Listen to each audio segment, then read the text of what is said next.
Pinagmasang makalpas, Pilipinas kong minumutya, hugad ng hey! Ano ba naman to? Mababa naman. Good morning po.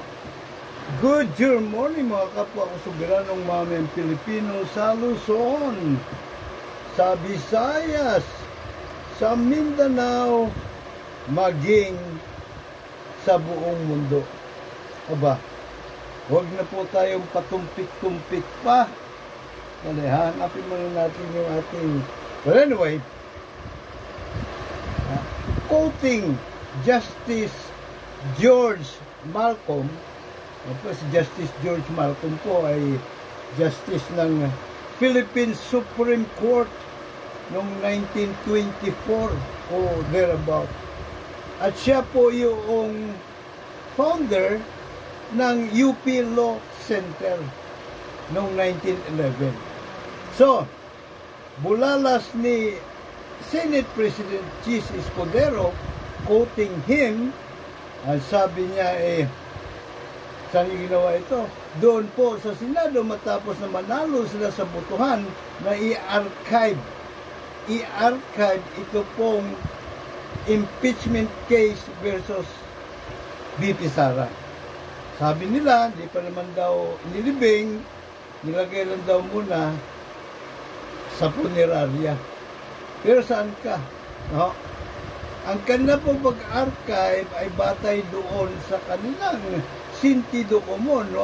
In adherence with the Supreme Court decision that the impeachment case against Sara Duterte is null and void ab initio. So ano po ibig sabihin nun? O pwede na pong gamitin imprimatur ng Korte Suprema para po yung pong mga motion for reconsideration ay ideklarang dead on arrival. Dahil sa mootness, ala na po kayong wala na po tayong i-reviewin kasi ayun na nga, nasa morgue na ang inyong pinaglalaban. Anyway, Mr. Juror po, Dr. Sixto Kitkilatis Lagari, PhD, Public Administration, Honoris Causa. Bago po lahat, pahirit ng konting suporta. Pakipasilan po itong ating YouTube Juror Advocacy Channel, Mr. Juror Cruzada, kontra Kurakot. Pakilike po. Subscribe na rin po. Libre lang naman mag-subscribe po, no? At paki-share para mas marami po tayong maimumulat na kapwa natin soberano, ngunit powerless Filipino people. So, ano po ba itong Malcolm Doctrine? Doctrine na po ito with justice. Alam niyo po, siya po ang kumbaga promotor ng people's participation in governance. The essence of democracy po yan. Government of the people, by the people, for the people. Noon po kasing mga panahon yun, nung iginawad sa atin or nung inakda ng House of Representatives sa United States of America, ang Organic Act of the Philippines, noong 1902, lahat ng karapatan ng Amerikano ibinahagi po sa atin. Pwera na lamang yung dalawa, the right to keep and bear arms and the right to trial by jury. Katuwiran ng mga US Congress, hindi naman tayo kolony. Hindi naman namin kayo kolonya. Ang aming opisyal diyan na tindig, no, ay bigyan ng edukasyon ng mga Pilipino, hasain sa mga proseso ng demokrasya at gawaran ng kalayaan. Lahat naman po yun, tinupad nila, no? So hindi po isinama sa ating Bill of Rights yung the right to keep and bear arms and the right to trial by jury. Sapagkat nung pumasok po ang kano dito, o nung sila na ang nag-manage, tuloy pa rin ang himagsikan, no? Tuloy pa rin rebellion. So, para silang dumampot ng bato, pumukpok sa kanilang mga ulo, kung pati yung the right to keep and bear arms and the right of trial by jury ay isinama nila sa Philippine Organic Act of 1902. And so, alamang nakita yun ni Justice Malcolm, ano ha? So, ini-encourage niya po yung mga mamayan na talagang makibahagi dito po sa ating pong demokratikong proseso sa governance. Kaya ang sinabi niya, ito pamuso po, binanggit ni Jesus Cordero ito eh. Ang sinabi ni Justice Malcolm, that the will of the people expressed in the Constitution ay primordial. Hindi mo pwedeng sangkaan.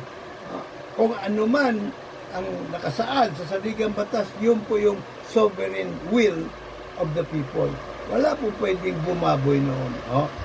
And so, ang pinupuntuhan actually dito ni Jesus Cordero ay yung pong power, judicial review power ng Korte Suprema. Na tunay naman nakasaad talaga sa saligang batas. Nandun po siya sa section o article 8 ng saligang batas, the judiciary. So pinagkaloob po yun. Nagkaloob ng saligang batas na reviewin ng judiciary anuman ang mga paglabag ng two other branches of government, yung legislative and executive, no? Pagdating po doon sa karapatan, lalo na ng mga mamayan na nakapaloob din sa saligang batas, sa Bill of Rights, at titingnan kung merong excess or lack of jurisdiction, ito pong dalawang branches, pwede lang ideklara na unconstitutional ang kanilang mga ginawa. Ginawa habang kanilang ginagampanan, being a co-equal branch of government, ang kanilang tungkulin. So, ito yung pagkakamali ni Jesus Cordero. Sapagkat, kita mo, kinikilala nila kasi ang supremacy ng Korte Suprema na para bagang may unlimited power. Ang sabi pa nga na, nagsalita ng Korte Suprema, respetuhin natin. Abatay ka muna. Habang nirespeto nila ang Korte Suprema dito sa impeachment case ni Sara, niyuyurakan naman nila ang sovereignty nating the sovereign Filipino people. Hindi na naisip yun. Pambira pa kayo sa pati sa At saka nakasaad din, nakaukit din sa Civil Code of the Philippines yung Section 8. Section 8. Sabi doon na anumang desisyon ng Korte Suprema, na batay sa kanang interpretasyon sa saligang batas, ay magiging bahagi ng mga batas sa ating bansa. Tama naman yun. Pero teka muna, nakaligtan ikonsidera ni Jesus Cordero at ng iba pa niya mga kapanalig sa Team Dilim. Team Dilim. Bakit Team Dilim? Kasi ayaw nilang matuloy ang paglilitis. Gusto nilang bulagin, manatili sa dilim ang mga mamayan. Ano ba talaga ang sustansya meron sa likod noong impeachment case ni Sara? Sabi ng banda, siyempre yung Team Liwanag, abay, hindi naman nila sinasabi na ma-impeach dahil na-impeach si Sara, sigurado na conviction. O kaya i-convict, hindi. Litisin. Pagkatapos, paubaya na lang nila sa mga senator juror ang hatol kung guilty o inosente. Yun ang gusto nila. Matuloy ang paglilitis. May masama ba doon? Baka alam nitong Team Dilim na talagang guilty as charged. Alam, bagay, sino pa ba naman na hindi nakakaalam ba?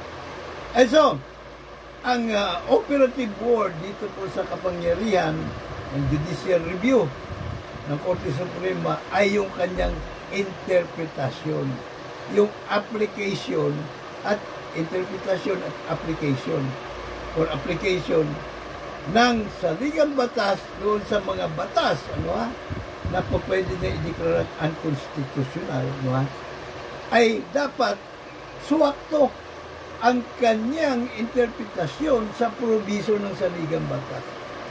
Unfortunately po, malaki ang pagkakamali sa interpretasyon ng Korte Suprema dito sa kaso ni Sara. Una-una,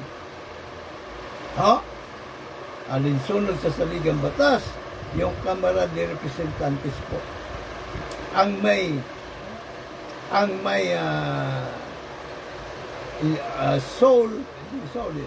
bukod tanging kapangyarihan. Kamara, eksklusibong kapangyarihan to initiate impeachment complaint. Exclusive, walang ibang pwede mong imasok. Hindi pwede mong imasok doon yung judiciary, hindi pwede mong imasok ang executive. Hindi rin pwede mong imasok ang Senado kahit na isang kongreso na sila. Dalawa, yung pong Senado ang may tanging power, sole power to try and decide all cases of impeachment. Ni pahaging, ni pahapyaw, ni palipad hangin, ang Korte Suprema po hindi natin binigyan papel na makialam sa kaso ng impeachment. Pagka ang Kamara at ang Senado ay gumaganap bilang mga legislative branch, yung legislative power po nila kanilang ginagamit, ayun, may karapatang mangimasok ang Korte Suprema pag may ginawa silang batas na hindi swakto, hindi alinsunod, pag ibinangga mo sa probiso ng saligang batas. Pwede po nilang gamitin yung kanilang power of judicial review at i-declare unconstitutional ang anumang Republic Act o bahagi ng Republic Act na pinanday, nilimbag doon po sa Kongreso. By either house or both houses. So malinaw, walang papel po ang Korte Suprema sa mga kaso ng impeachment. Pero hindi lamang po siya nangialam. Dinagdag bawas pa niya ang saligang batas. Abay, kriminal po yun na kaso. Illegal na illegal po. Wala po silang kapangyarihan na amendahan ang saligang batas. Nakareserba lamang po ang kapangyarihan niyan sa ating mga soberanong mga mamamayang Pilipino.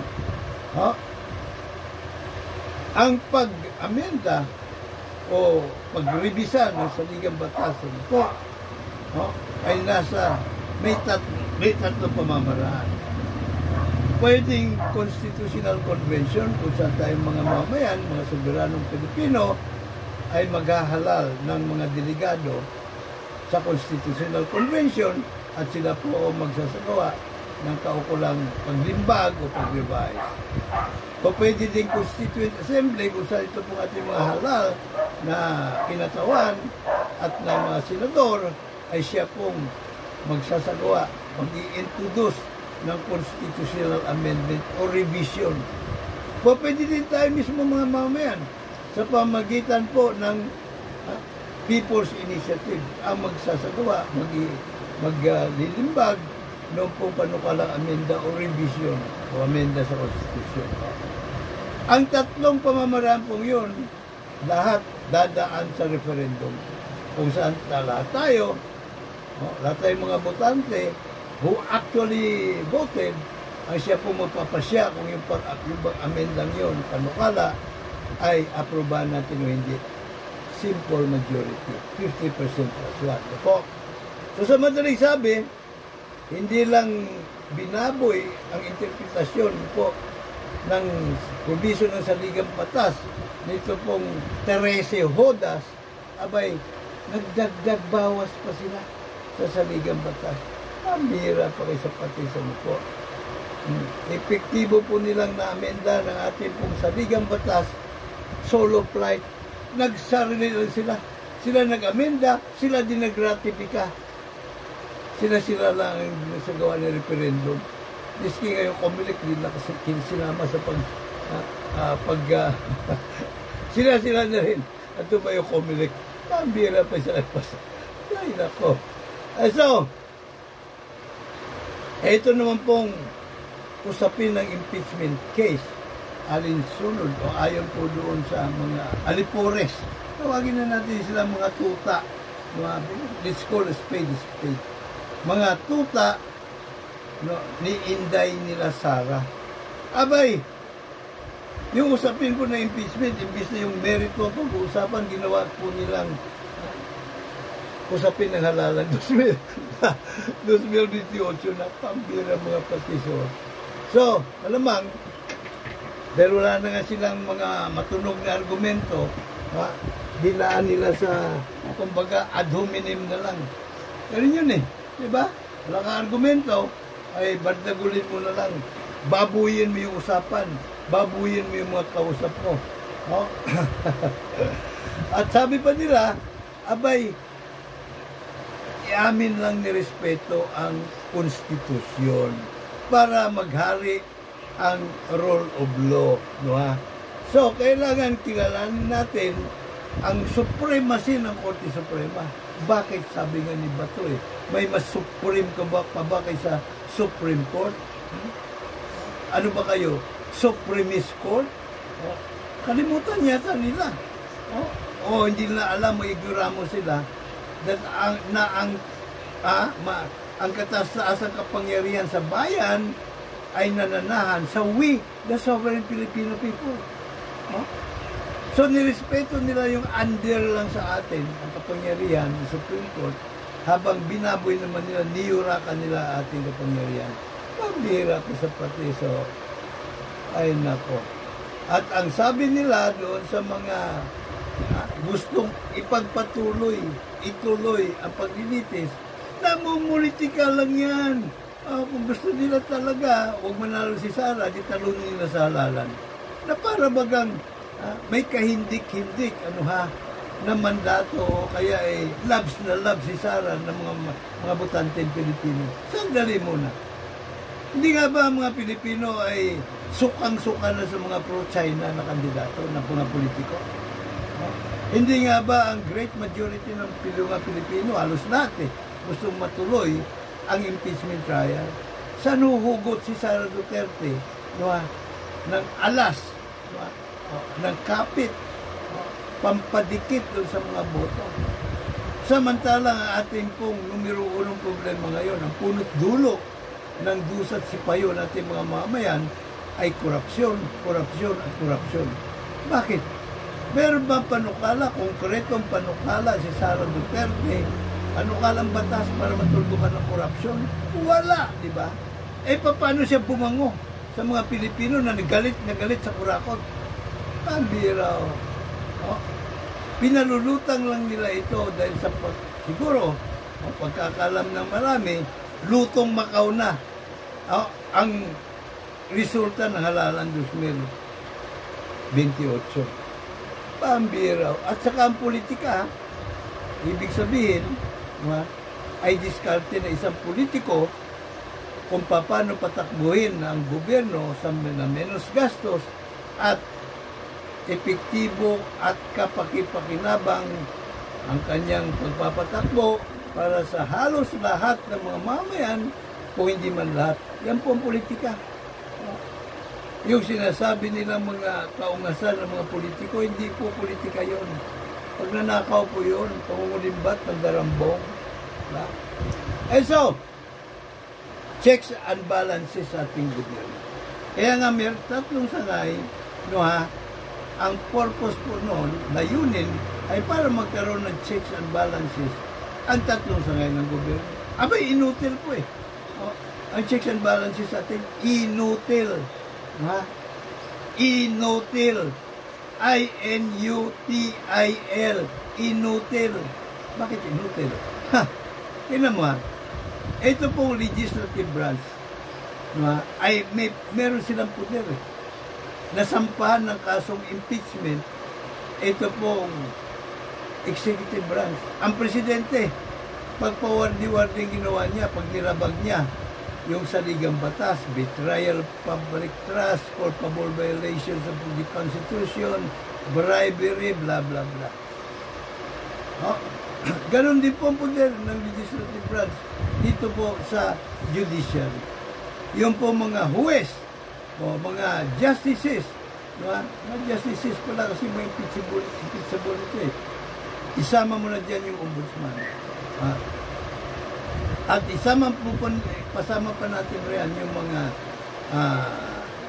hepe, mga hari doon po sa mga constitutional commissions, mga independent body, independent constitutional body, po.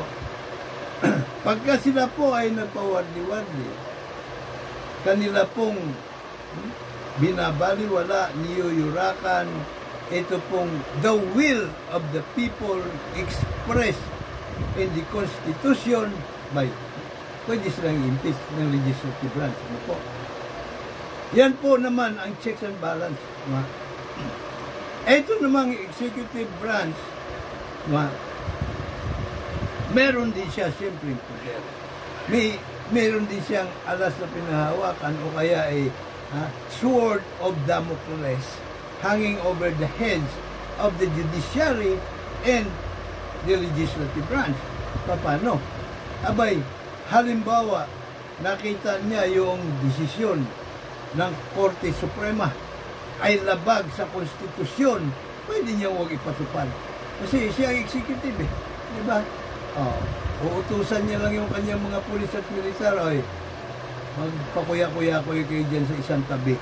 Huwag niyong sundin yung mga ungas na yan. Diba? Either yung executive branch o yung legislative branch. Hindi niya ipatutupad yung batas din alam niya, labag sa saligang batas. Yan naman ang poder ng executive branch, deadma. At siyempre, yung judiciary, pag-usapan na natin kanina, pwede niyang i-declare unconstitutional anuman ang mga paglabag na ginagawa nito executive at yung legislative branch. Ano po? So, dahil ang ating po demokrasya, peke, huwad, constant po yung constitutional crisis. Kasi wala nga checks and balances, hindi gumagana eh. So, constant yung ating constitutional crisis. Pero mind you, isang branch lang ng gobyerno ang pwedeng kasabwatin ng dalawang iba pa para siya ay makapaghari-harian. At yan po ay executive branch. Kasi meron siyang guns, gold, and guns eh. Hindi po ba? Siya may hawak ng susi, ng kadiyero. So, nasa kanya yung gold. Ang guns naman, ang guns, yung pong pagiging commander-in-chief niya ng all armed forces of the Philippines. So, pwede niya pong gamitin yun. At siyempre, siya nga rin ang may control sa judiciary, pwede niyang gamitin na hukuman trial by palakasan para pasunurin, paluhurin yung pong nasa judiciary at executive, legislative branch. Di nga ba yan ay nangyayari sa realidad? Matagal ng panahon na nangyayari po yan. Ano po? So, ano po ang missing link? Ang missing link po sa ating pong democracy ay tayo po mga soberanong mamamayang Pilipino. Although, nakaukit sa saligang batas that we, the sovereign Filipino people, nasa atin ang katas-taasan bilang sovereign, katas-taasan kapangyarihan, but actually powerless po tayo. Sans the right to trial by jury, which is the epitome of democracy, hindi po tayo sovereign. Tayo po ay mga alipin. So, bilang juror po, abay, yung pong Korte Suprema, yung pong yung Speaker of the House, yung pong Senate President, ang Chief Executive, po pwede po natin panagutin sa hukuman trial by jury. Ano po? Katulad ng ginawa ng grand jury kay Bill Clinton, maging kay President Nixon, na kanilang pinatawag, si Bill Clinton pinaharap, although online lang, para sagutin niya yung mga katanungan ng grand jury. At yung pong indictment laban sa kanya ang ginamit ng House of Representatives para siya ay ma-impeach. At kung hindi naman ginawa ng executive branch yun, ng legislative, pwede din nilang i-impeach o kasuhan sa hukuman trial by jury. Ito po mga mambubutas. Ano po? So may checks and balances galing mismo sa the sovereign Filipino people. At kung hindi pa yan sapat, meron din po tayong kapangyarihan, people power na direct exercise of our sovereignty, no? Citizens arrest. Hindi natin sila arrestuin. Nakita niyo yung desisyon ng Korte Suprema dun sa EDSA people power. Legit na legit. Direct exercise of the sovereign will of the people ang nangyari doon. So, pambirang patis. Yan po ang missing link sa ating huwad na demokrasya. Now, paano natin yan may isa sa katuparan? Madali lamang po yan. Madali po lamang yan. Ito mo na yun o hindi yan. Ito subukan natin. Ay, hindi. Ito na siya. Subukan natin. Iyon! Diba? Ito po ang Philippine Trial by Jury Movement kung saan yung lingkod po ang founder at national president. Si General Renato Miranda po ang ating chairman at si Attorney Melchor Magdamo naman ang ating Secretary General. At siyempre, kakibat po niya ng ating political arm. Ang partido KKK 2.0 Demokratiko. Ano po, ipagpatuloy po natin ang nausyaming himagsikan sa ngalan ng tunay na kalayaan, dahil pantay-pantay dapat para sa lahat ang kalayaan po. Siyempre sa ilalim sa diwa ng demokrasya. Kasi sa diktadurya wala naman pong kalayaan ng mga mamayan. So ano po ang ating pong panawagan dito, ang ating bayanihan? Vote wisely sa 2028. Dapat ilaan po natin ang ating tigitigisang sagradong boto sa ating pong team juror. Ang team juror naman po natin, ito po maghahain ng amenda sa Bill of Rights. More specifically, yung pong Article 3, Section 14, Paragraph 1. At isingit po natin doon, ating pong i-revise po yon para mailagay yung mga katagang walang sinuman ang maaring kasuhan ng kriminal o sibil, maliban na lamang kung meron pong akusasyon o sakdal mula sa grand jury. Paragraph 2, the same Article 3, Section 14, lagay naman natin doon. Isingit, aningit.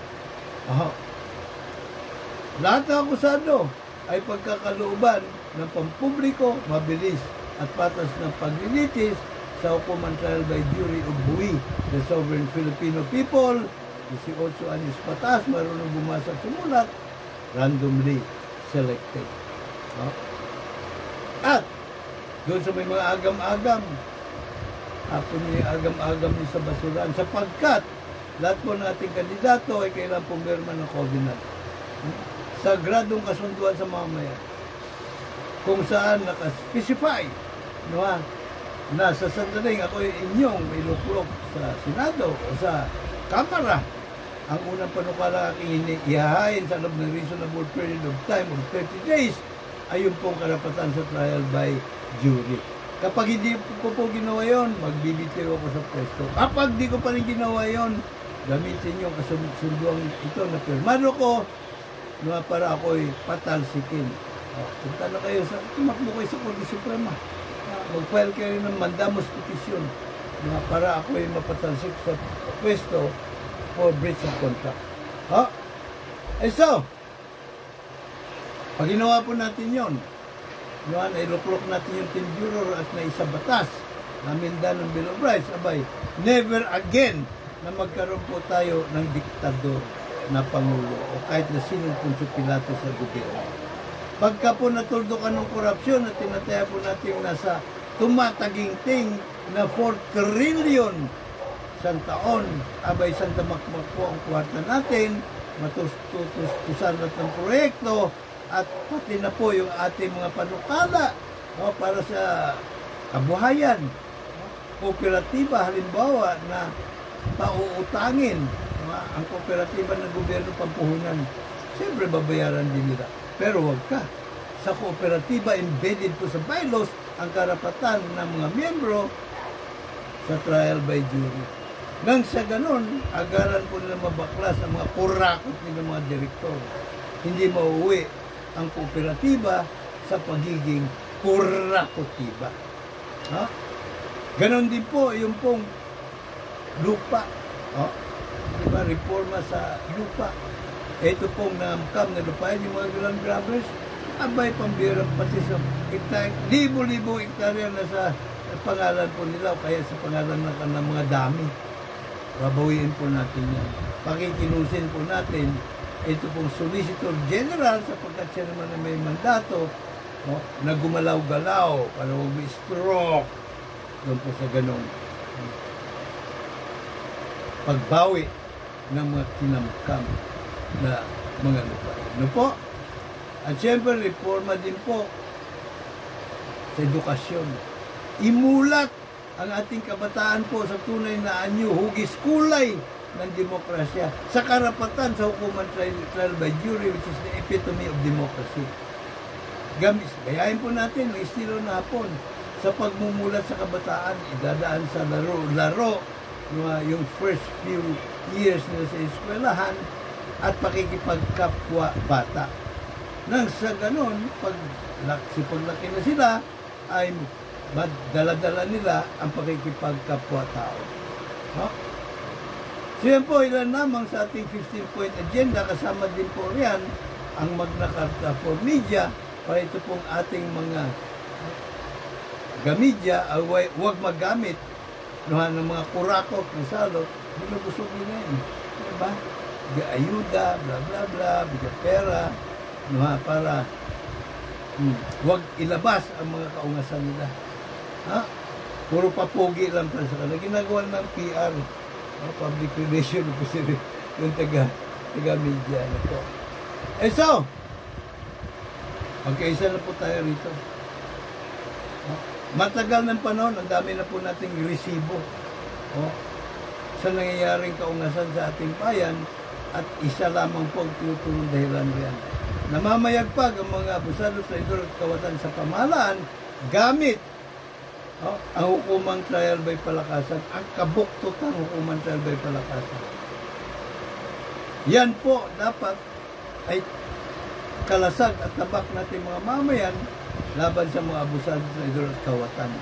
Pero dahil ito nga mga framers ng konstitusyon, ipinagkait yan sa ating Bill of Rights, napunta ngayon sa mga kamay ng mga traidor at kawatan. Po. So, igit po natin ang atin pong will, the will of we, the sovereign Filipino people, expressed in the Constitution. Para baklasin na din po natin yung kaungasang doktrina na kahit mali ang desisyon ng Korte Suprema, naging bahagi po ng ating mga batas. Di po totoo yan. Wala pong ganong doktrina sa demokrasya. Ang totoo niyan, mapapanagot po natin ito pong mga hudas na may estado kapag binaboy nila ang interpretasyon, application ng anumang nakasaad na proviso sa saligang batas na malinaw ang letra at espiritu. Katulad halimbawa ng Artikulo 11. Ano po?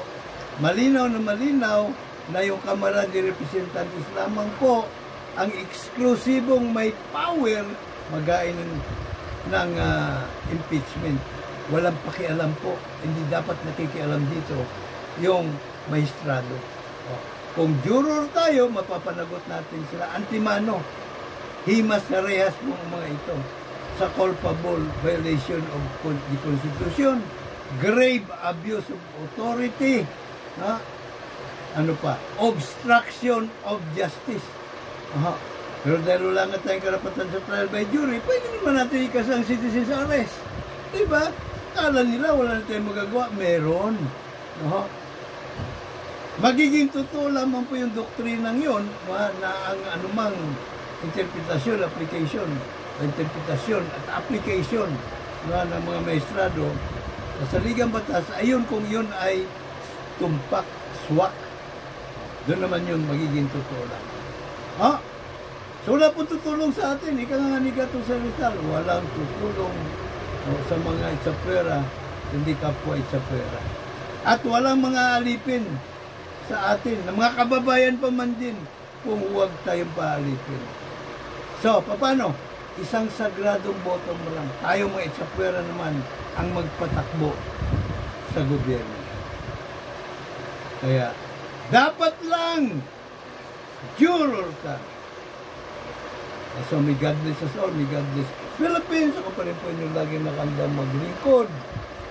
Mr. Juror, Dr. Sixto Kit Kilatis, Lagare po lamang. Ha? Bigyan natin ito natin.